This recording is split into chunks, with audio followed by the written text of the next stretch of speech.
MLA అభ్యర్థి పవన్ కళ్యాణ్ గారికి ballot number 4 గాజు గ్లాసు గుర్తుకు ఓటు వేసి 1,00,000 ఓట్ల మెజారిటీతో గెలిపిద్దాం. ఇప్పుడు మనతో అయితే సహస్ర గారు ఉన్నారు. ఈవిడ వన్ ఆఫ్ ది అంటే చాలా సీరియల్స్ లో మనకి ఈవిడ కనిపిస్తూ ఉంటారు. అలాగే సోషల్ మీడియాలో కూడా యాక్టివ్ గా ఉంటారు.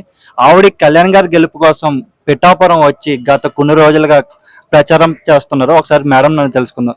Madam, welcome to Pithapuram. Thank you so much. అంటే ఎలాగంది మేడం పిఠాపురం?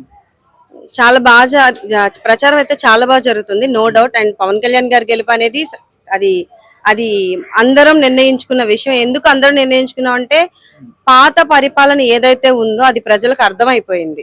సో ఇక్కడ మేము సినిమా వాళ్ళు వచ్చి ఎవరిని ఎంచడానికి రావట్లేదు. మరి ఏ కారణాల వల్ల పాత ప్రభుత్వం చేయలేకపోయిందో మనకు తెలీదు, కానీ ఖచ్చితంగా చెప్పగలము.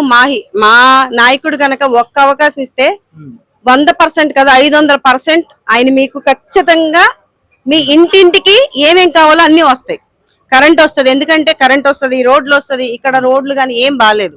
ఇప్పటికే మనం చాలా వీడియోస్ లో మనం చెప్పున్నాము అండ్ చూపించి కూడా ఉన్నాం. సోషల్ మీడియాలో కూడా ట్రెండ్ అవుతుంది. ఈ రోజు మేము ఒక చిన్న ఊరికి వెళ్ళాము. అది ఏదో ఊరు, నాకు విలేజ్ పేరు కూడా గుర్తులేదు. మట్టి ఇట్లా వెళ్తుంటే మట్టి ఇట్లా వెళ్ళిపోతుంది లోపలికి. నిన్న సాయంత్రం వెళ్ళాం మేము ఆ ఏరియాకి. వెళ్ళినప్పుడు కనీసం మరి అంటే ఈ రోజు కొత్తగా ప్రభుత్వం అనేది స్టార్ట్ అవ్వలేదు, వాళ్ళ ఊరు కూడా ఈ రోజు పుట్టలేదు అనమాట. ఇట్లా వెళ్తుంటే మట్టిలోంచి వెళ్ళిపోతున్నాం కిందకి. ఆరైతే వాళ్ళకి లైట్లు లేవు. అన్నిటికన్నా ముఖ్యమైనది ఈ రోజు రేపొద్దున భవిష్యత్తు బాగుండాలంటే పిల్లలు చదువులు కదా, అక్కడ ఒక చదువు ఫెసిలిటీస్ లేదు, రోడ్డు ఫెసిలిటీస్ లేదు, ఒక ఆటో రాదు, బస్సు రాదు అక్కడికి.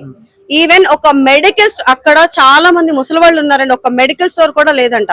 ఒక మెడికల్ స్టోర్ కూడా వాళ్ళకి ఏదైనా మెడిసిన్ కావాలంటే 30 కిలోమీటర్లు ట్రావెల్ చేసి రావాలంట. మరి ఇప్పటి వరకు ఉన్న ప్రభుత్వం ఏం చేసిందో, మరి ఎందుకు పట్టించుకోలేదో, వాళ్ళకున్న సమస్యలు ఏంటో మనకి తెలియదు కదా అది. కానీ మా పవన్ కళ్యాణ్ గారు వస్తే మాత్రం ఖచ్చితంగా ప్రతి సమస్య అనేది సాల్వ్ అవుతుంది అని మాత్రం స్ట్రాంగ్ గా చెప్పగలం. అంటే ఇప్పుడు మీరు చెప్తున్న దాని ప్రకారం why Pawan Kalyan, why not others అని చెప్తా అంటే వై నాట్ అనేది ఇప్పుడు మనం చెప్పేది ఏముంది, వై నాట్ అనేది జనాలకు తెలిసిపోయింది. బట్ ఎందుకు పవన్ కళ్యాణ్ అనేది మాత్రం మేము చెప్పగలుగుతాం. ఎందుకంటే పవన్ కళ్యాణ్ గారు వస్తే ప్రతి ఇంట్లో నవ్వులు వస్తాయండి. ఎందుకంటే ఎంతో మంది కళ్ళలో బాధ చూసాం. వాళ్ళు ఎంతో మందికి అవకాశం ఇచ్చారు, ఆ అవకాశాన్ని వాళ్ళు నిలబెట్టుకోలేకపోయారు. ఇప్పటి వరకు ఉన్న వాళ్ళు ఎవరైతే ఉన్నారో నిలబెట్టుకోలేకపోయారు. వాళ్ళ కారణాలు ఏంటి, ఎందుకు అనేది నిజంగా ఎంచాలనుకోవట్లేదు. కాకపోతే కళ్యాణ్ గారు వస్తే మాత్రం అన్ని మంచి జరుగుతాయి. ఎందుకంటే ఆయన రాజభోగాలు వదులుకొని మన కోసం వచ్చాడు. వయ్యని ఆయన అన్నాము మనం ఎందుకు వచ్చాడని. ఒక సినిమా చేసుకుంటే ఒక 100 కోట్లు వస్తాయి, ఆయన 2-3 సినిమాలు చేసుకోవచ్చు సంవత్సరానికి. అసలు ఎందుకు రావాలో నాకు అర్థం కాలేదు. ఆయనకి జనాలు పిచ్చండి. ఆ పిచ్చి వల్ల జనాలకి ఏదో చేసేయాలని మమ్మల్ని ఎక్కడో మారుమూలంలో ఉన్న గ్రామాలకు వెళ్తున్నాం. అంటే అక్కడ నడవలేము, సరిగా ఉండలేము, అక్కడ గాలి బాలేదు, నీరు బాలేదు, రోడ్లు బాలేదు, ఏం బాలేదు. మేమందరం అలాంటి ఒక ప్రదేశాలకు వెళ్ళొస్తున్నాం. మాకు చాలా కష్టంగా ఉంది, ఒకసారి ట్రావెల్ చేయడానికి చాలా కష్టంగా ఉంది. మరి అక్కడ ప్రజలు ఎలా ఉంటున్నారో అర్థం కావట్లేదు. అండ్ ఇంకొక విషయం ఏంటంటే అక్కడ నుంచి అంటే పిల్లలు రేపొద్దున చదువుకొని బాగుండాలంటే ఆ ఊళ్ళో చదువుకోవడానికి కూడా స్కూల్ లేదు. అందుకని వాళ్ళు కాకినాడ వెళ్ళిపోతున్నారు అక్కడ నుంచి చదువుల కోసం. అలాంటి ఊళ్ళు ఉన్నాయి ఇంకా చాలా ఊళ్ళు. మరి అలాంటి ఊళ్ళకి ఇప్పటి వరకు ఉన్న నాయకులు ఎందుకు చేయలేదో మరి. అంటే ఏదైనా అంటే కాంట్రవర్సీ అయిపోతుందని మేము ఆలోచిస్తున్నాం. బట్ కాంట్రవర్సీల కోసం మేము రాలేదండి. మా కళ్యాణ్ గారు వస్తే ఏం జరుగుతుందో అది చెప్పాలని మాత్రమే మేము ఇంత దూరం వచ్చాం.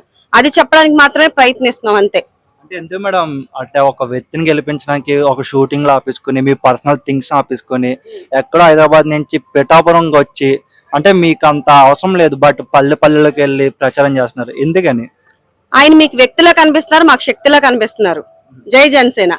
ఎందుకంటే శక్తి కోసం ఎందుకు వచ్చారంటే దేవుడి కోసం ఎందుకు వస్తాం, మనం గుడికి ఎందుకు వెళ్తాం, ఒక మంచి జరగాలని. అలాగే పవన్ కళ్యాణ్ గారు వస్తే ఒక మంచి జరుగుతుంది. ఆ మంచి జరగడంలో మేము కూడా పాల్గొనడం అనేది మా అదృష్టం. సో మీరు ఇండైరెక్ట్ గా పాలిటిక్స్ లో ఎంటర్ అయినట్లు లెక్క. అంటే మీరు క్యాంపెయినింగ్ చేస్తున్నారు. సో మీరు రేస్ చేసే వాయిస్ వల్ల కొంతమందికి టార్గెట్ అయ్యే అవకాశం ఉంది.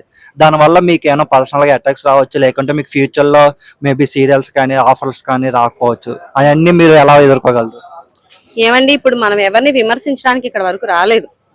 ఆ పవన్ కళ్యాణ్ గారు వస్తే ఏం చేస్తారో అని చెప్పడానికి మాత్రమే మేము వచ్చాం. అండ్ ప్రజలు ఏమి పిచ్చోళ్ళు కాదండి. మేము చెప్తే వచ్చి ఓటేయరు. ఇన్నాళ్ళు మేము చెప్తే వచ్చి ఓటేయలేదు కదా, వాళ్ళకే అర్థమైంది ఎవరికి ఓటేయాలి, ఎవరు వాళ్ళ నాయకులు అనేది వాళ్ళకి తెలుసు, వాళ్ళు ఎంచుకోగలుగుతారు. అండ్ ఇప్పటి వరకు ఉన్న పరిపాలన ఏదైతే ఉందో వాళ్ళు చూశారు కాబట్టి వాళ్ళకి అర్థమైంది వాళ్ళ నాయకుడు ఎవరు, నెక్స్ట్ వచ్చే నాయకుడు ఎవరు అనేది వాళ్ళు ఎంచుకుంటున్నారు. జస్ట్ మేము చెప్తున్నాం అంతే. మా నాయకుడు వస్తే ఏం చేస్తాడు, ఏం చేయగలడు, ఎందుకు వచ్చాడు అనేది మాత్రం చెప్పడానికి వెళ్తున్నాం. అది మాత్రం చెప్పొస్తున్నాం. మేము ఎవరిని కూడా విమర్శించడానికో లేదా వాళ్ళకి మీ ఓటు వేయొద్దు అని మేము ఎక్కడా చెప్పట్లేదు. అండ్ అలానే కళ్యాణ్ గారు ఎవరిని ఇప్పటివరకు తిట్టింది లేదు. కళ్యాణ్ గారు చాలా మాటలు పడ్డారు తప్ప ఆయన ఎవరిని అనింది లేదు కదా. సో మీలాంటి స్ట్రాంగ్ వాయిస్ అయితే యాక్టివ్ పాలిటిక్స్ లో ఉండడం కరెక్ట్. అంటే మీ దగ్గర నుంచి మేము పొలిటికల్ ఎంట్రీ ఎక్స్పెక్ట్ చేయొచ్చా? లేదండి, మేము రాముడి కోసం ఉడత సాయం చేయడానికి మాత్రమే వచ్చాం. సో మా వంతుగా ఆయన గెలుపు చూసే అంటే ఆయన గెలుపు మా కళ్ళలో ఆనందాన్ని నింపుకొని మేము వెళ్దామని వచ్చాం అంతేనండి. అంతేగాని పాలిటిక్స్ కి మాకు ఏం లేదు. అంటే లైక్ పాలిటిక్స్ లోకి రావాలని కాదు కానీ, బట్ ఆయన గెలవాలి, గెలిచిన తర్వాత కళ్ళ నిండా అంత ఆనందాన్ని పెట్టుకొని వెళ్ళాలి. ఎందుకంటే అన్ని వదులుకొని వచ్చాడండి మనకి. ఆయనకి ఏం తక్కువ అండి. ప్రొడ్యూసర్లు క్యూ కడతారు, 100 కోట్లు గుమ్మరిస్తారు ఆయన కోసం. 100 కోట్లు అన్ని కంఫర్ట్స్ వదులుకొని అసలు ఆ స్టార్ దమ్ వదులుకొని ఎవరు వస్తారండి? ఏ నాయకుడు వస్తాడండి? ఇప్పుడు ఏ నాయకుడు వస్తాడు? ఏ నాయకుడు వచ్చాడండి? స్వార్థాల కోసం. అంటే ఇవన్నీ చెప్తే కాంట్రవర్సీ అయిపోతాయేమో, బట్ పవన్ కళ్యాణ్ గారు అయితే రాజభోగాలు వదులుకొని జనాల కోసమే వచ్చిన భగవంతుడు అండి. ఇది మాత్రం స్ట్రాంగ్ గా చెప్పగలం. దీనికోసం మాత్రమే మేమందరం మా షూటింగ్ లో వదులుకొని ఇక్కడ వరకు వచ్చాం. అండ్ నేను విన్నాను, సినిమా వాళ్ళు వచ్చారు, డబ్బులు ఇచ్చారు, అది ఇదని ఎవరో పొద్దున్న అన్నారు. మా పవన్ కళ్యాణ్ గారి కోసం మేము ఇక్కడికి ఎవ్వరం డబ్బులు తీసుకోకుండా వచ్చాం, మనస్ఫూర్తిగా వచ్చాం. మా భగవంతుడి గెలుపు చూడడానికి మాత్రమే మేము ఇక్కడికి వచ్చాం. ఇది స్ట్రాంగ్. 100 కుక్కలు మరుగుతాయి కదా, ఆ 100 కుక్కల గురించి మేము మాట్లాడాం. అది ఎలా ఉండబోతుంది సార్ కళ్యాణ్ గారి గెలుపు పిఠాపురం నుంచి? కళ్యాణ్ గారి గెలుపు ఎలా ఉండబోతుందంటే మాటల్లో చెప్పలేనంత అంగరంగ వైభవంగా ఉండబోతుంది. అది అందరూ చూడాలి. ఎవరైతే ఇప్పటివరకు ఆయన ఎన్నెన్ని మాట్లాడినారో వాళ్ళందరూ చూడాలి. మా కళ్ళల్లో ఆనందం ఏదైతే ఉందో వాళ్ళు కూడా డెఫినెట్ గా ఫీల్ అవుతారు ఏదో ఒక మూల. అంటే అరే ఒక మంచి నాయకుడు వచ్చాడు అని. ఆయన పదవి లేనప్పుడే చాలా చేశాడు. ఆయనకంటే ఒక పదవి ఇస్తే ఎన్నో చేస్తాడు కదా. రాత్రి మేము మారుమూల గ్రామం అని చెప్పాం కదా, ఆవిడ చెప్తున్నారు అనమాట. నా దగ్గర వీడియో కూడా ఉంది, మీకు చూపిస్తాను కావాలంటే. ఏమంటారు, ఏదో కంపెనీ వల్ల కిడ్నీలు ఫెయిల్ అయిపోయినాయంట శ్రీకాకుళం సైడ్ ఎక్కడో, ఉద్వానం. అక్కడికి వెళ్ళి ఆయన ఫిల్టర్స్ అన్ని క్లీన్ చేయించి, అంటే ఏ పదవి లేని రోజుల కోసమే జనాలకి ఏదో చెయ్యాలని ప్రయత్నించాడు. ఆయనకంటే ఒక పదవి ఉంటే ఇంకెంతో చేస్తున్నాడు కదండి. ఆయన రైతు అవ్వాలనుకున్నాడు కదా, రైతే కదా మనల్ని ముందుకు తీసుకెళ్లేదు. అలాంటి రైతులకి ఒక మంచి జీవితం రావాలంటే పవన్ కళ్యాణ్ లాంటి నాయకుడు రావాలి. అలాంటి నాయకులు ఉంటేనే మనకి జీవితం, అంటే మన ప్రభుత్వం మారాలి. మారితేనే మన భవిష్యత్తు మారుతుంది. భవిష్యత్తు మారాలంటే మంచి నాయకుడిని ఎన్నుకోవాలి మనం ఓటేసి. మన ఓటు చాలా విలువైంది. జనాలు ఇదివరకు లాగా 1000 రూపాయలు ఇచ్చాం కదా, ఎవడో ఒకటి కోట్ వేసేద్దామని లేరండి. వాళ్ళకు కూడా అర్థమైపోయింది మన జీవితం విలువ 5 ఏళ్ళు అని కదా. 5 ఏళ్ళు విలువ వాళ్ళకు కూడా అర్థమైంది. కాబట్టి ఈసారి వాళ్ళు కూడా బాగా నిర్ణయించుకొని ఎవరు వస్తే బాగుంటుంది, ఎవరికి అవకాశం ఇస్తే బాగుంటుంది అనుకుని వాళ్ళు అవకాశం ఇస్తారు. సో అందరూ జనసేనకు ఓటేయండి, గ్లాస్ గుర్తుకే ఓటేసి పవన్ కళ్యాణ్ గారిని గెలిపించండి.